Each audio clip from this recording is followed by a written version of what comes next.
Have you ever felt like your mind just won't stop? You sit down to focus, and suddenly, your brain is pulling you in 10 different directions. A memory from 5 years ago. A conversation that never happened. A worry about tomorrow, or maybe, everything, all at once. You tell yourself to concentrate. You even close your eyes and breathe. But still, the thoughts come, loud, persistent, relentless. And in that moment, you may start to wonder. What's wrong with me? Let me tell you something. There is nothing wrong with you. You're not weak. You're not broken. You're simply human. And if no one's told you this lately, your mind is not your enemy. It's just tired. It's trying to protect you. It's learned how to survive, but not yet how to rest. What if the problem isn't your mind, but the way no one ever taught you how to understand it? In today's video, we're not going to fight the mind. We're going to sit with it. We'll explore a gentle, powerful Buddhist story. One that has helped thousands of people like you quiet the chaos inside, and remember something they'd forgotten. That peace isn't somewhere far away. It's right here, beneath the noise. So if you're tired of trying to fix yourself, and ready to start knowing yourself, stay with me. Let this be your pause. Let this be your breath. Let this be the beginning of something softer, wiser, and truly yours. Take a deep breath. You're in the right place. Part 1. The mind is like the weather, always moving, always changing. The Buddha once said, "The mind is difficult to control, swift, and alights wherever it wishes. But a trained mind brings happiness." And when you stop to think about it, isn't that the truth? Your mind, right now, may be jumping from thought to thought, like a leaf caught in the wind. You wake up in the morning, and before your feet even touch the ground, your mind is already racing. What do I need to do today? Did I reply to that email? Is everything going to be okay with my job, my health, my life? We live in a world that's always demanding more. More speed. More output. More answers. Every notification on your phone is a knock on the door of your peace. Every scroll through social media becomes a silent competition. Who's doing better?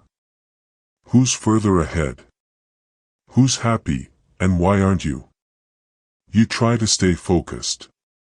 But the world is designed to fragment your attention. We multitask because we're praised for it. We chase productivity because we're afraid of being left behind.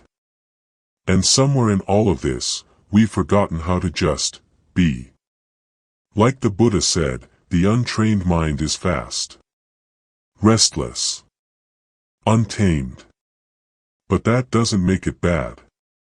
Your mind isn't your enemy. It's not some evil force trying to sabotage you. It's simply overwhelmed, overstimulated, overloaded. It's doing its best to protect you, to solve everything before something goes wrong. But in doing so, it pulls you out of the present moment, and into a storm of overthinking. Imagine your mind like the weather. Some days, it's calm and clear. Other days, it's cloudy, anxious, stormy. You can't force the weather to change, but you can learn to recognize it, respect it, and wait for it to pass.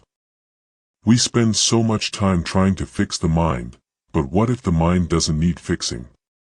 What if it simply needs space? Compassion. Training, not punishment. Right now, you might be someone trying to concentrate on your work.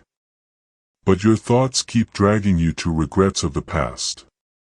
Or maybe you're trying to fall asleep, but your mind keeps rehearsing a conversation that hasn't happened yet. That's not weakness. That's the natural movement of a mind that's never been taught to rest. Just like we teach a child how to walk, how to read, how to speak. We must also learn how to teach the mind how to be still. But here's the thing most people never realize. Stillness isn't about silence. It's not about making your thoughts disappear. It's about becoming the observer of those thoughts. Learning to sit with them, watch them come and go, without getting pulled away every time they whisper.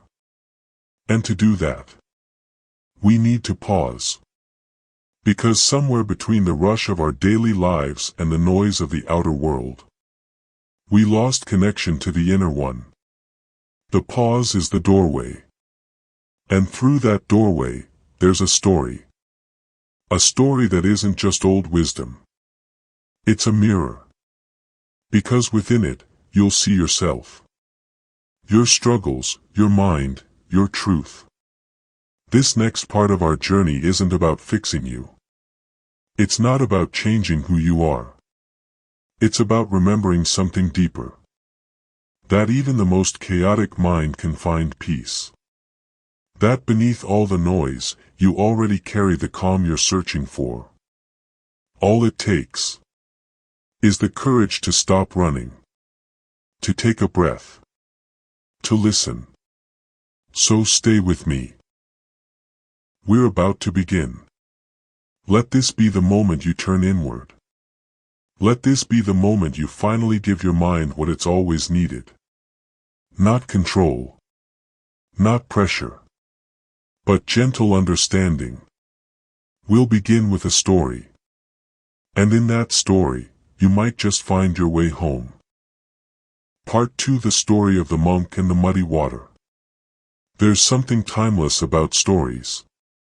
Not just because they're old, but because they hold truth that doesn't age. And in the Buddhist tradition, one story stands out, a simple tale, often told, but always felt. A young monk once came to his teacher, frustrated and on the verge of giving up. "Master, I try to meditate. I sit every day. I close my eyes. But my mind is all over the place. Thoughts keep rushing in, memories, worries, doubts. I can't focus. I can't find peace." The teacher didn't scold him.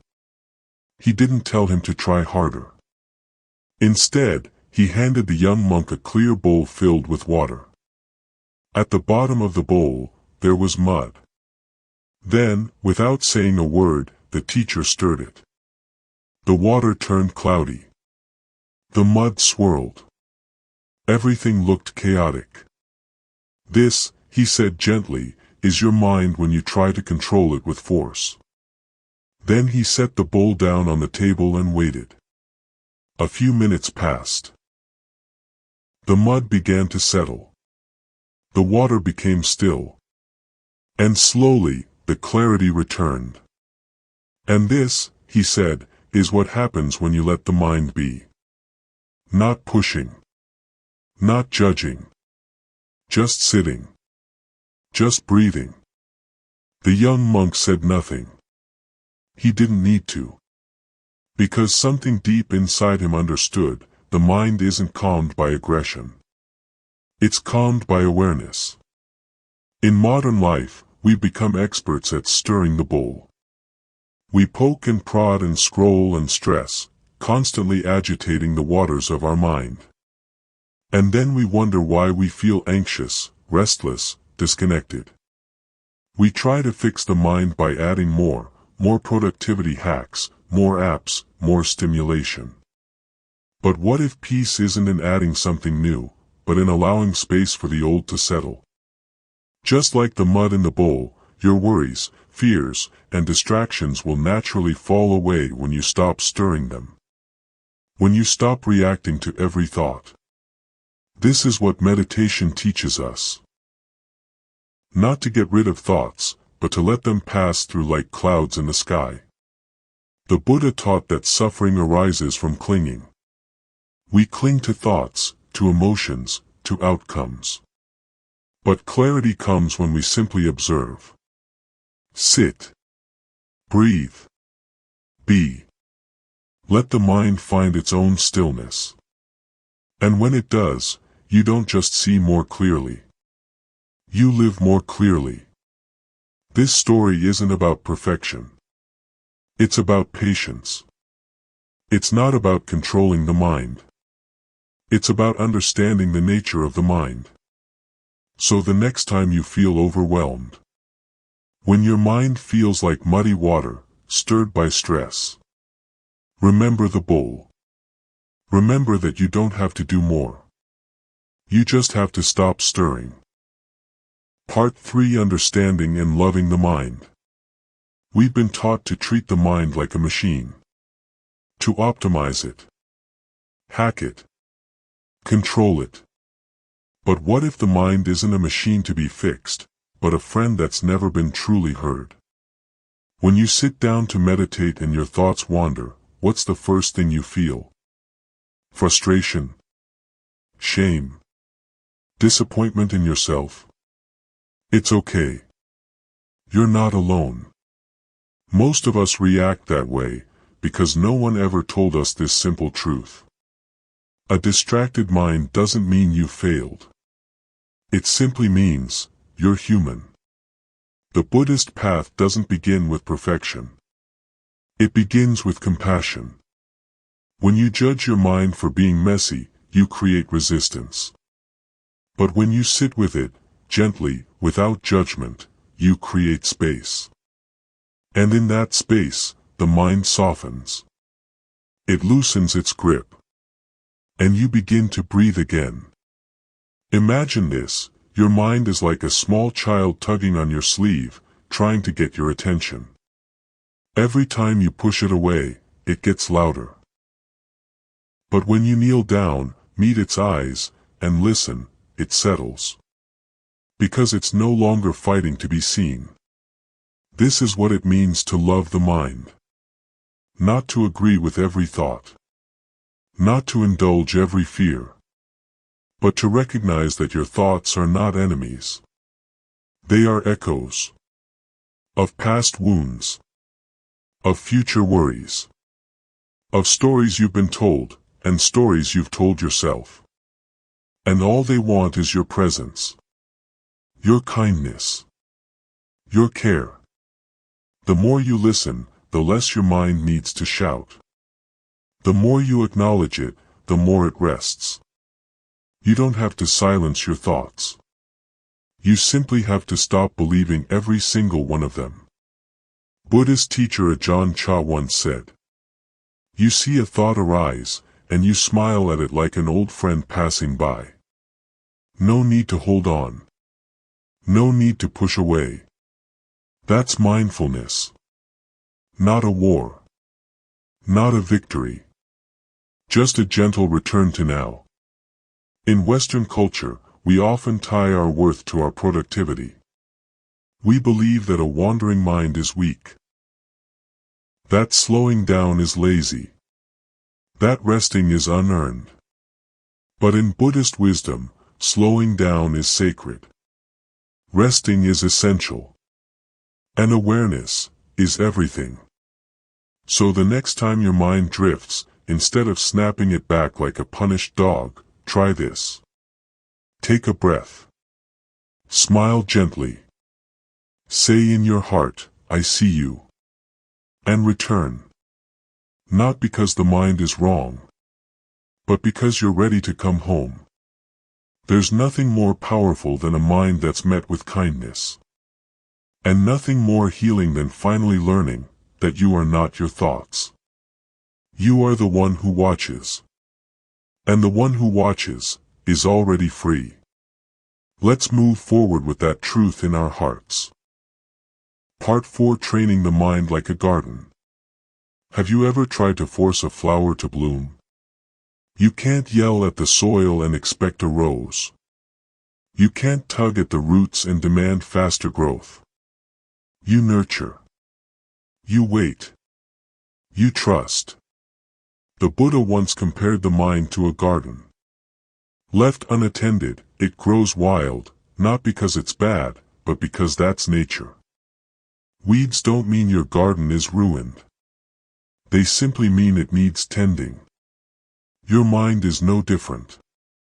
When left untrained, it fills with distractions, doubts, judgments, and fears, not because you're broken, but because the world is loud, fast, and demanding.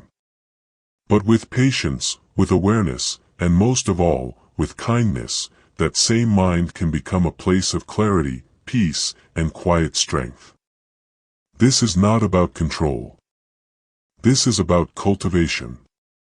In Buddhism, there's a word for this, bhavana, the development or cultivation of the mind and heart. It's not a one-time fix. It's not a quick trick. It's a daily invitation. To show up. To breathe. To water what matters. Let's be honest, you probably know how to train your body. Go to the gym. Stretch. Rest. You know how to manage your schedule, your work, your to-do list, your meetings. But how often do you train your attention? How often do you care for your inner world? We live in a culture that celebrates hustle, but forgets stillness. That rewards multitasking, but overlooks mindfulness. And so the garden of the mind gets neglected, not because we don't care, but because we were never taught how. Let's change that. You don't need to meditate for hours or move to a monastery. You can begin right where you are. Try this. The next time you're washing dishes, really feel the water. When you're walking, feel your feet meet the earth. When you're speaking with someone, give them your full attention, as if nothing else exists. These moments seem small. But they're not. Every one of them is a seed. And the more seeds you plant, the more roots of awareness grow deep. Eventually, peace stops being something you chase, and starts being something that grows from within. Of course, there will be days when your mind feels stormy again. When everything you've learned seems to disappear. When your thoughts spiral, your attention scatters, and your old patterns return. And that's okay. A garden doesn't bloom every day. There are dry seasons. There are floods. There are weeds you'll pull again and again. But remember, consistency is more powerful than perfection. Showing up, even on the messy days, is what transforms your mind. And over time, something shifts. You begin to see your thoughts as clouds, not cages. You begin to respond, not react. You begin to feel free. And the people around you notice it too. Your presence becomes calmer. Your words, kinder. Your energy, softer. Not because you forced anything, but because you nourished something deeper. You return to your inner garden. And little by little, it started to bloom. So don't rush. Be gentle. Trust the process. Because every conscious breath you take, every moment you choose awareness over distraction, every time you forgive yourself for wandering and return again, you're not just training your mind. You're tending your soul. And maybe, one day, without even realizing it, you'll look around, and realize you've become the very peace you once searched for. All because you remembered what the Buddha taught long ago. What you think, you become. What you feel, you attract. What you imagine, you create. So imagine your mind as a garden. And today, just today, water it with care. Part 5: Living with a Trained Mind. What happens when you train the mind, not just once, but again and again? The world doesn't change overnight. Your job is still stressful. The news is still loud. Your to-do list still grows. But something within you shifts. You stop reacting to everything. You start choosing your responses. And that is power. When your mind is untrained, every challenge feels like a crisis. Every comment feels personal. Every delay feels unbearable. But when your mind is trained, you move slower. You speak softer. You listen more. Because you're no longer a slave to every thought that passes through. You are rooted, anchored, present.